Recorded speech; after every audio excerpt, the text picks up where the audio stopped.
India के आकार के आधार पर on the basis of population size के आधार पर हम भारत के संदर्भ में देखते हैं तो 2 पॉइंट हमको याद रखना है।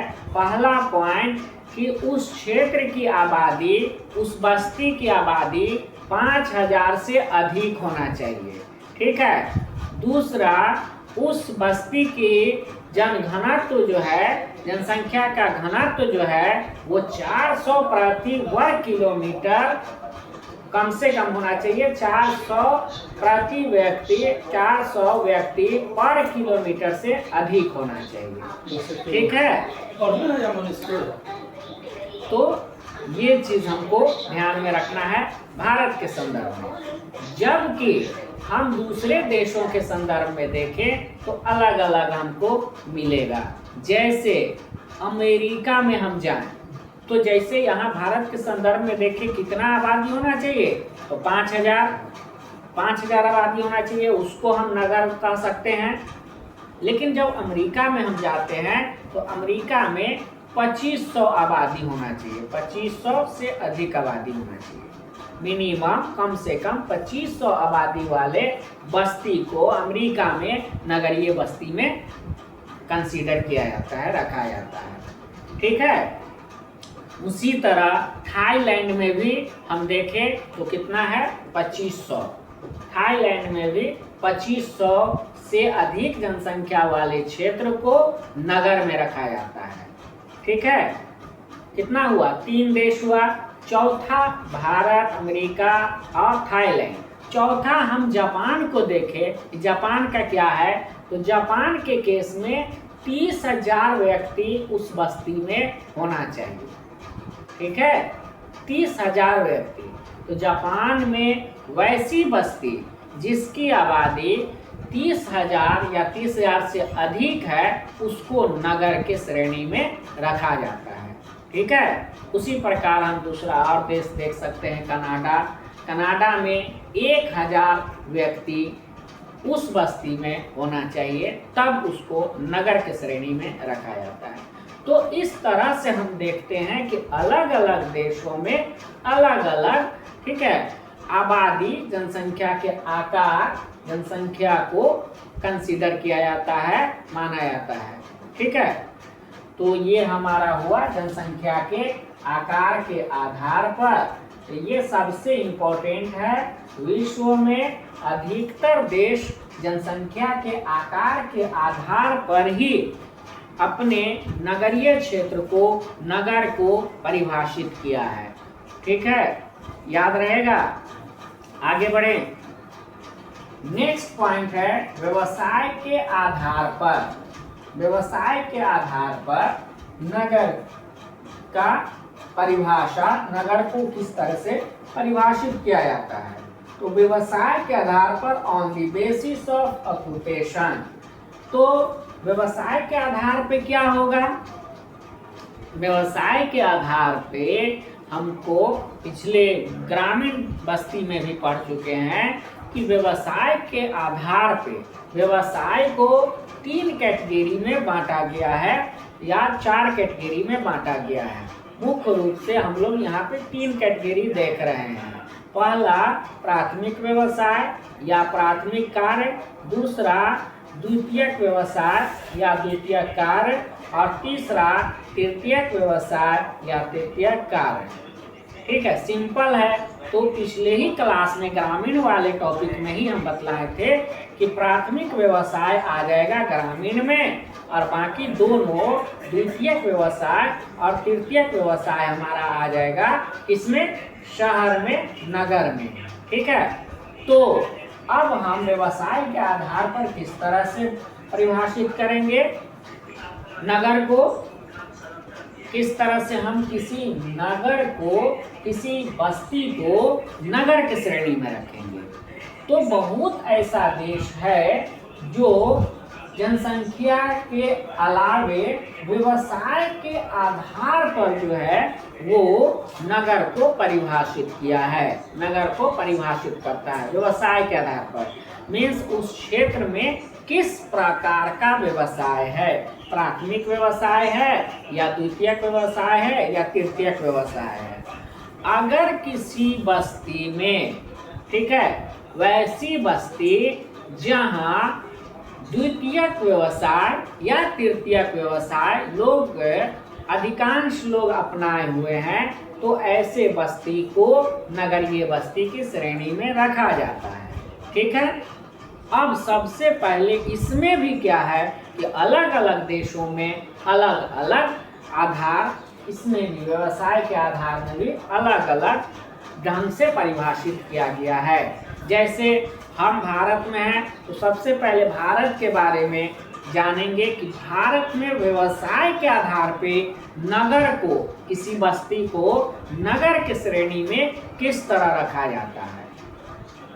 तो व्यवसाय के आधार पर, व्यवसाय के केस में क्या है कि वैसी बस्ती जिस बस्ती के 75% आबादी, 75% आबादी गैर कृषि कार्यों में लगा हो।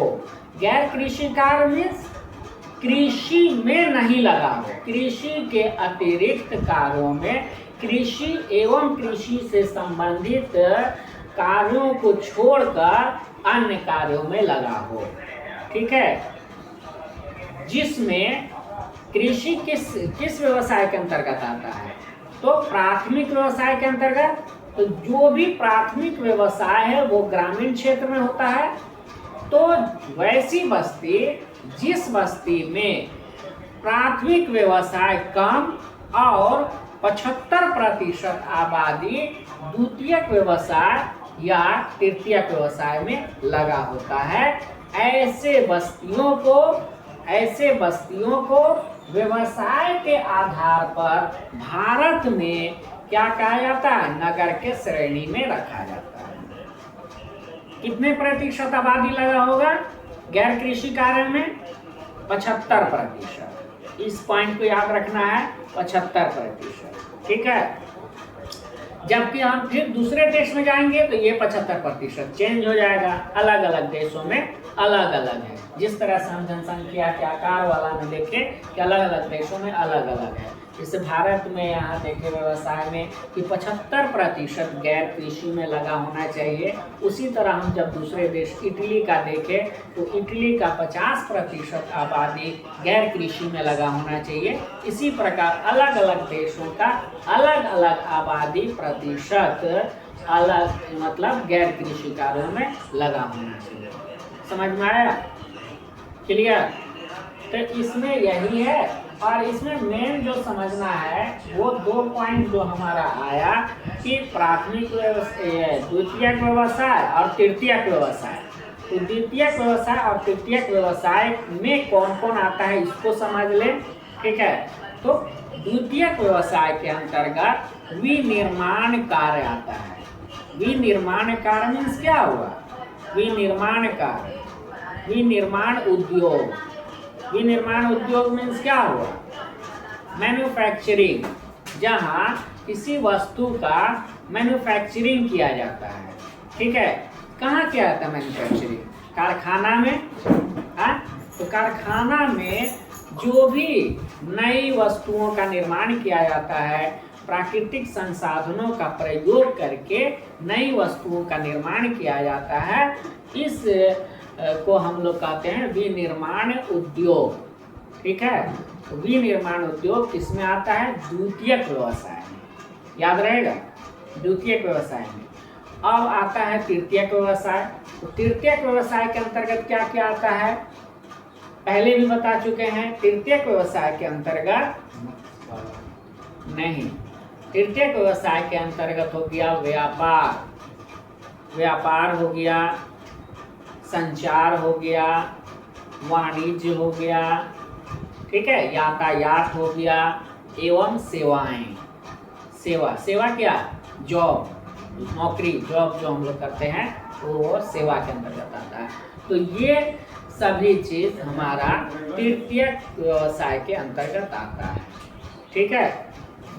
तो प्रैक्टिकल रूप में भी हम देखेंगे, शहर में जाएंगे तो कृषि या कृषि से संबंधित काम हमको कम मिलेगा, कामों में लगे लोग कम मिलेगा और इस तरह के द्वितीयक और तृतीयक व्यवसाय में अधिक लोग लगे हुए मिलेंगे। ठीक है, यही है हमारा दूसरा, ठीक है, आधार।